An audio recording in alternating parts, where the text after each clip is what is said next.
Navarro is the picture of a law-abiding American citizen. He's a 72-year-old retired business school professor. He's got a PhD in economics from Harvard University.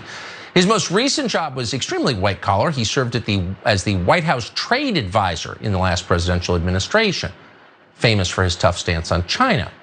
He's never been charged with a crime. He's never trafficked fentanyl, for example, from Mexico. In fact, his hobby is yoga and riding his bicycle. In short, Peter Navarro does not seem like a criminal, much less a danger to this nation. And yet, last Friday, federal agents arrested Peter Navarro at Reagan National Airport in Washington. The picture of law-abiding citizen, you heard it. But just 4 months after Peter Navarro, that man you just heard Tucker Carlson talk about, was released from prison, he's now set to join Trump's White House yet again as senior counselor for trade and manufacturing. This morning, Trump made the announcement on Truth Social, writing, "I'm pleased to announce that Peter Navarro, a man who was treated horribly by the deep state, or whatever else you would like to call it, will serve as my senior counselor for trade and manufacturing. During my first term, few were more effective or tenacious than Peter in enforcing my two sacred rules: buy American, hire American. He helped me renegotiate unfair trade deals like NAFTA and the Korea-US Free Trade Agreement, KORUS, and moved every one of my tariff and trade actions fast." Let's pause for a second. Treated horribly by the deep state. Navarro was convicted for defying a subpoena from the House January 6th committee. The House panel investigating the Capitol riot issued a subpoena in February 2022, requiring Navarro to appear before the committee in March. The panel accused Navarro, Steve Bannon, and others of developing a plan to delay Congress's certification of the 2020 election. Navarro refused to give testimony or produce documents in compliance with the subpoena. In June that year, a federal grand jury indicted Navarro on 2 counts of contempt of Congress last year, including 1 count for refusing to appear for a deposition and another for refusing to produce the documents. Navarro tried to argue he had executive privilege, but according to CNN, he has never been able to show executive privilege would have applied for the information he had. He served 4 months with access to TV, email, and phone calls. But Trump continued on, adding in a second post, "The senior counselor position leverages Peter's broad range of White House experience while harnessing his extensive policy, analytic, and media skills. His mission will be to help successfully advance and communicate the Trump manufacturing, tariff, and trade agendas." Peter is not just a superb Harvard trained economist.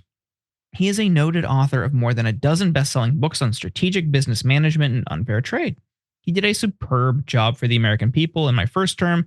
Peter will do even better as senior counselor to protect American workers and truly make American manufacturing great again.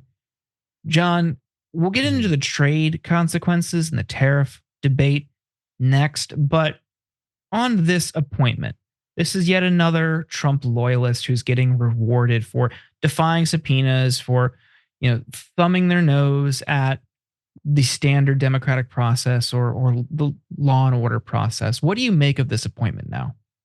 Yeah, no, I think you laid it out. There's different categories of people that he's putting in his cabinet, and this is very much this is a guy that I've known and worked with for a really long time. He is a loyalist. He was willing to break the law, to try to help me out, basically. He's one of that class. He also, at least theoretically, has something like experience relevant to the position, which you can't take for granted amongst Trump's nominees. Often he's choosing people that have literally no experience with what they're covering.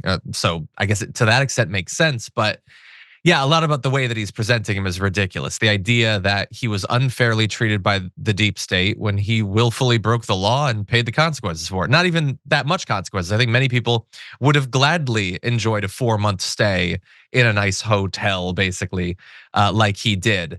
That's what happened. I also just have to point out the Donald Trump 2 rules thing. The buy American, hire American. Like, dude, your products aren't made in America. What are you talking about? Have you checked the tag on your ties? Didn't we talk about on TDR his guitars? Like they had a Yes. section on the website where someone's like, so are these like made in America? And they're like, we don't want to say. Like, no, they're not. Designer. Well, John, what they said was the designer was an American and a veteran. But I don't know if you saw, it was either later that day or the next day, they got hit with a cease and desist by Gibson for copying the Les Paul body shape. So like they didn't design anything. They just stole something. Yeah, and I'm glad that story came out because I didn't even know that you could copyright the shape of a guitar, but apparently you can. Yeah, so look, I don't. He's the sort of person Trump wants. He's going to get in there. He's going to cause a lot of tension and problems with China.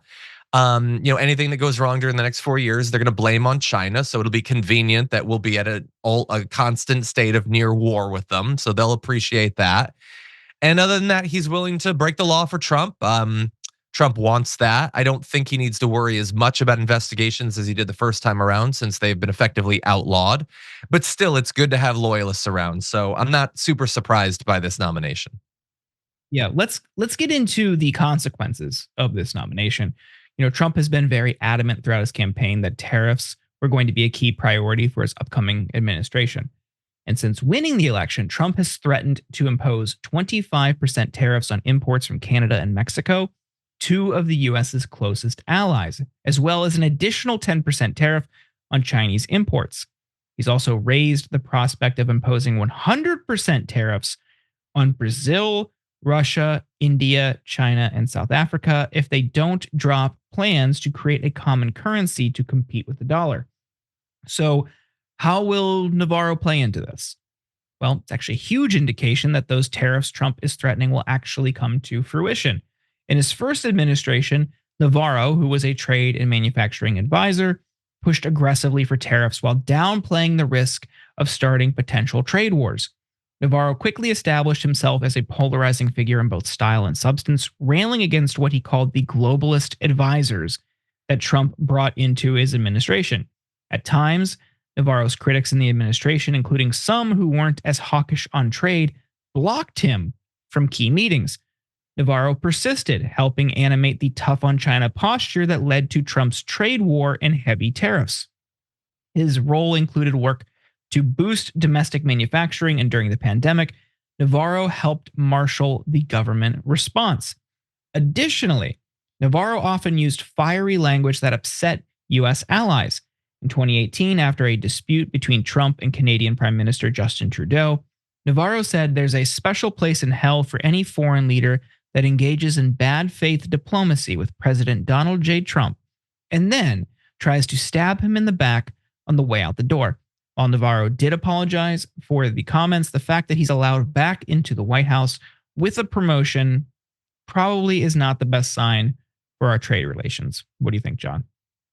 Yeah, no, definitely not. But it is a sign that we're going back to the way things were under Trump the first time. So, at least we have the benefit of as a people and as a country of it should be a little bit less surprising this time around. Like we saw the trade wars that he launched the first time. We saw the damage that it caused. We also, by the way, saw the way that he tried to deal with some of the damage with, throwing money at the farmers and things like that, which means the Democrats, if they're paying attention, maybe could head off some of what he's going to do when his plans inevitably fall apart as they're like structurally set up too. It will be worse. The tariffs that he's talking about are significantly higher. He's going to be putting them on far more countries. The damage both to people's purchasing power as well as the exports of a whole bunch of industries is going to be far more significant. And Peter Navarro seems like exactly the sort of person you'd want if that was your plan. Yeah. Let's just for a second talk about what this would look like. So they're talking about imposing these tariffs on companies or countries rather that we rely on heavily for a wide array of goods, China specifically. Now, of course, some of the rhetoric is xenophobic and just racist in many ways. It's also from a position that they don't want China to be a global power or to surpass the US in global power. And I don't foresee, maybe, but I don't think China would ever surpass the US in global power. It might be a peer, and they don't even want that. But it's getting close, and they're upset by that. But imposing these tariffs, and I think the Democrats could have done a better job in framing this as a sales tax, because it's going to increase prices. People still are going to buy these things. They're going to need these things because American manufacturing, as a result of NAFTA, has been so weakened. And this goal, like they say, is to revive American manufacturing. But what is that going to look like in a way that keeps costs down? Because they're relying on largely labor that is underpaid in countries like China and throughout Southeast Asia or the global South. It's going to result in, if they do bring manufacturing back, a lot of automation. Fewer people are going to be making things. A lot of machines are going to be making things. And that is going to be disastrous. So you have these people who are going to benefit greatly from American manufacturing, but it's all going to be at the top. The things that we make here and this is something that Andrew Yang talked about and people didn't take him seriously. The threat of automation is very real, and we will see it play out here if these plans go into place and we do see a shift back to American manufacturing. It's not going to be people working these machines or people making things. It's going to be fully automated. And that's really bad in the long run. Well, to the extent that that's going to happen, I would say that at least we have the silver lining that Elon Musk is involved in it, because if that's the case, it will be set up in a way that it'll almost necessarily fall apart almost instantly, and then people will be required to come in and clean up the mess like they did with the Cybertruck. So maybe it won't be as bad as you think, since we have, our billionaire co-president. But yeah, no, jokes aside, you're 100% right. I am super worried about that. Now, what you could do, if Donald Trump was actually the figurehead of a true populist movement, then you could have him say, he could be honest about what the tariffs are going to do, that it is effectively a sales tax, but one with a medium-term goal that might or might not happen. But even if it happens, it's going to be incredibly damaging for a number of years. He could be honest about that, which he's not going to be. And then you could also have him say, and we're going to bring back the jobs, but I have a suite of protections for workers to make sure that the backbone of our economy, the men and women, although he'd probably just focus on the former, that will work in these factories, have the jobs, and there's protections against needless automation and all that. They could do that. There are ways that you could manage this. I just don't think that Donald Trump, let alone the coterie of billionaires that he's surrounded himself with, care at all about that. Yep, absolutely not. They do not care about the working person. But like you say, that's populism, baby. Hey, thanks for watching that video. We really appreciate it, guys. And we appreciate it if you become members, because that allows us to be independent, honest, progressive, all the things that you don't get from corporate media. And all of that is because of you guys. Hit the join button below and become one of us. Become a young Turk.